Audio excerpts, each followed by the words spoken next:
Good morning, Governor DeSantis. Thank you for your time being here and meeting with us. My name is Kelsey Krebs, and I'm the president of the Nursing Association. I will be graduating in May, and like many students, I'm balancing school, work, and family responsibilities, and preparing to enter a field that is critically needed in our state. Financial assistance has had a significant impact on nursing students like me. Funds go beyond tuition. They help cover essential needs like childcare, transportation, and utilities.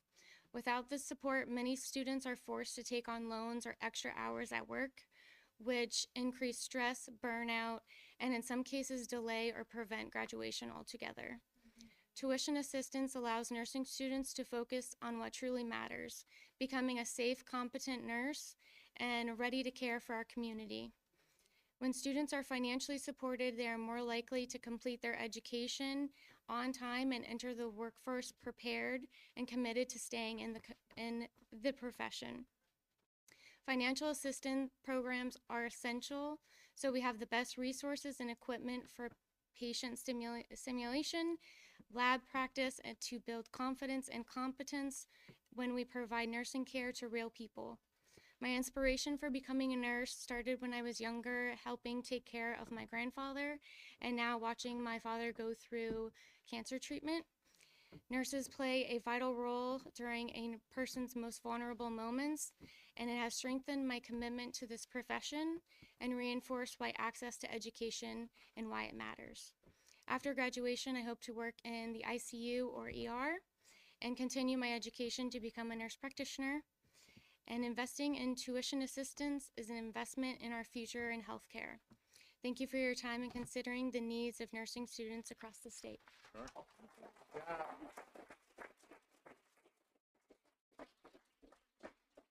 Well, great job. And are you from this area originally? Okay, and then you went to high school where?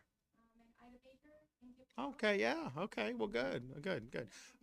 Working your way up the west coast of Florida. It's a beautiful coast. You know, there are these people like that'll be like from like the Northeast, and they think Florida is like Miami, Palm Beach. That's their view of Florida, and it's nice. Don't get me wrong, but you know, you go over on some of that Atlantic coast, and you look, and like growing up on this coast, like you know, it's just the quality of the sand and everything over here is pretty special, right? It just is what it is.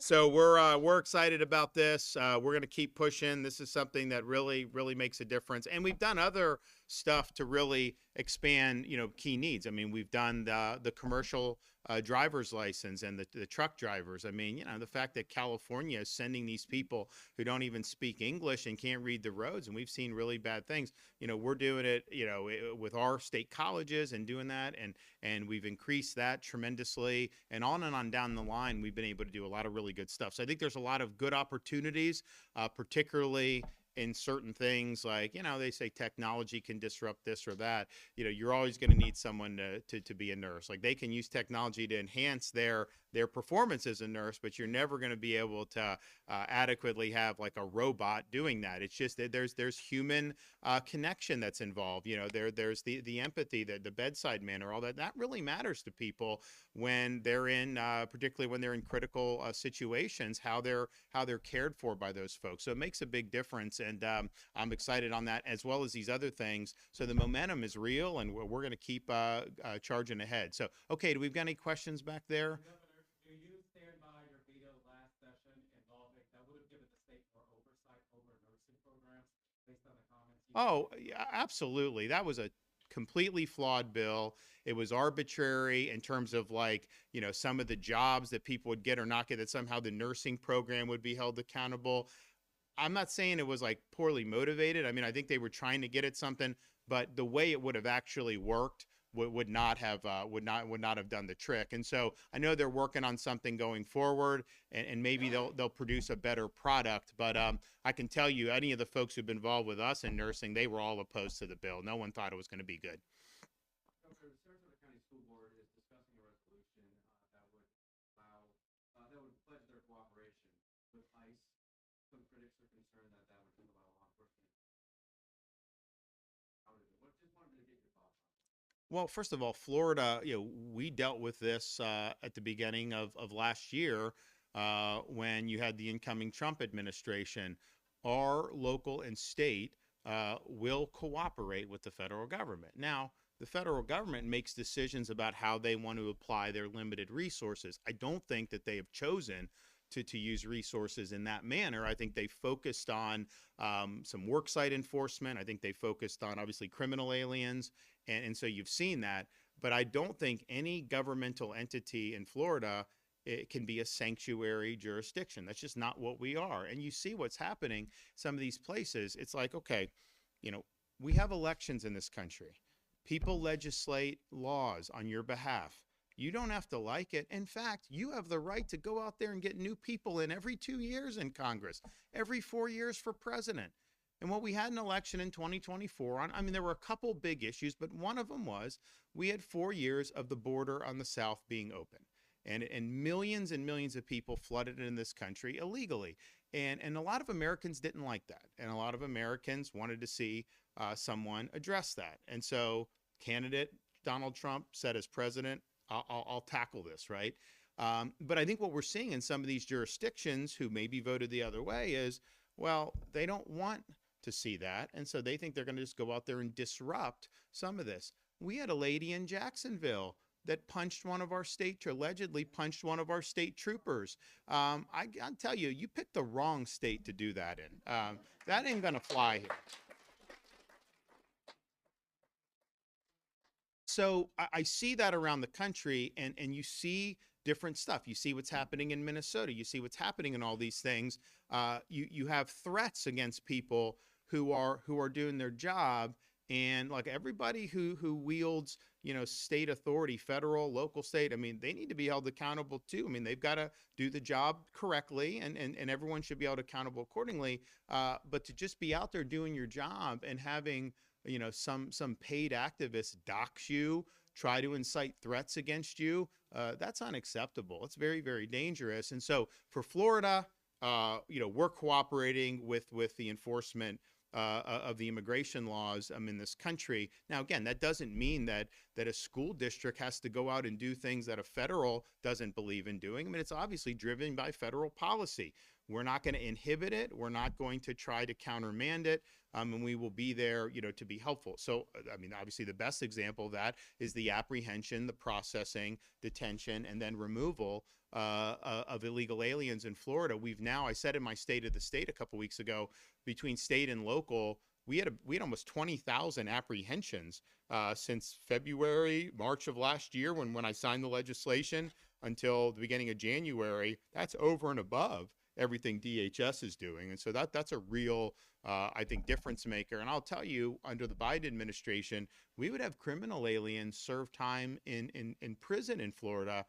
And it used to be you would alert ICE, they would take them, and sometimes Biden was just letting these convicted felons be released back on the streets, and they refused to take them. There'd be times when our highway patrol would be bring, and they wouldn't accept them. That's not the rule of law. That's just not the way things work. So what they're doing in some of those areas, in some of these northern states, California, Oregon, you just can't function that way. If you want someone to be here illegally and you want to amnesty them, I disagree with that.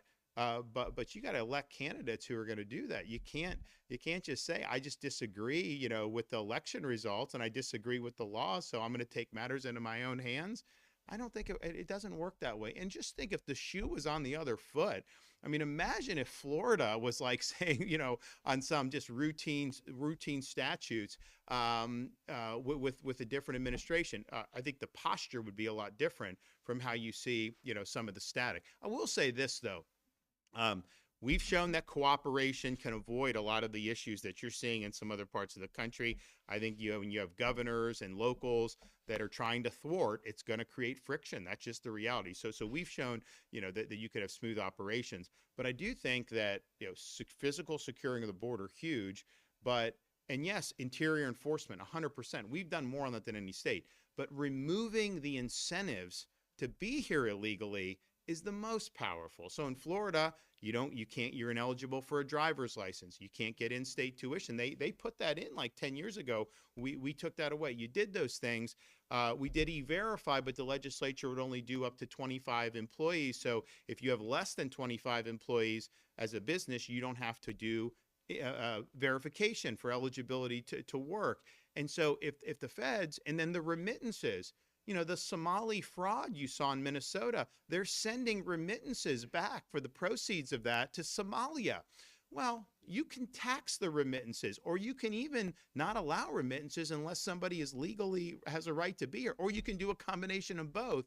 But I would say getting at some of those carrots and removing some of the carrots, that'll do a lot to ensure we have a legal workforce, that we don't have large populations of people who are from foreign countries here illegally. And so it's a combination of all those, but removing the carrots. We've actually shown success in doing that in Florida.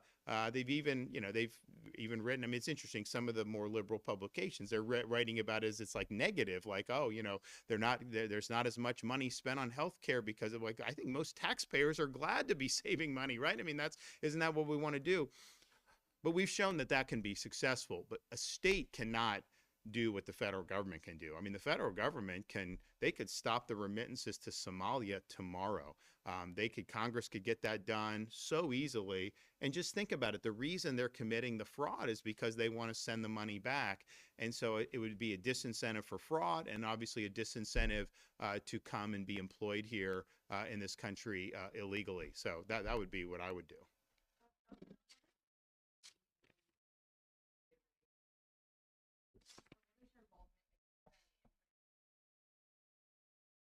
Well, I think most people that know me know that I've been a baseball fan, for a long time. Played. I mean, I got one of my board members, Tommy Kidwell. We played against each other in high school and on the same team, up at Yale there. And he was the captain my freshman year, and I ended up being the captain my senior year.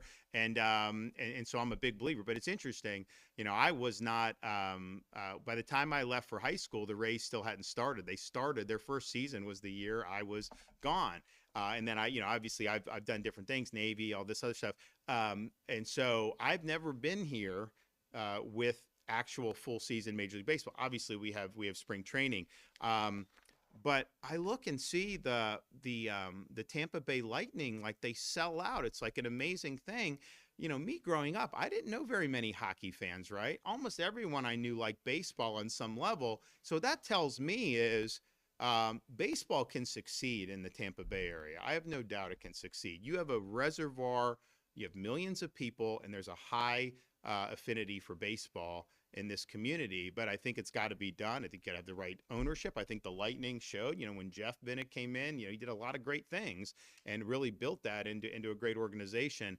And I think that the new Rays ownership is committed to doing that. And so the question is, you've got to get, I think, a mix of location. Obviously, you do need a more modern stadium, but then you also have to have other things that draw people to go. And so, that HCC site, those, first of all, it could be very good for HCC. And I've met with the president about it. I think he's excited about possibility. Obviously, they've got to iron out details, but basically, we're supportive of them pursuing that partnership because I think it could be good for them. I think it could be good for the state. But I definitely think it could be really good for this region, but particularly that part of the region, because, you go there, the football stadium's great.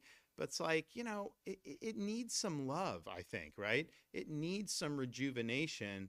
And this could potentially be something, not just having a park, but having restaurants and having other things, a hotel, some other things where it becomes something that people are drawn to. So, I just want to see the team succeed in Florida, first and foremost, as a governor of the state. I don't want to lose the team from the state.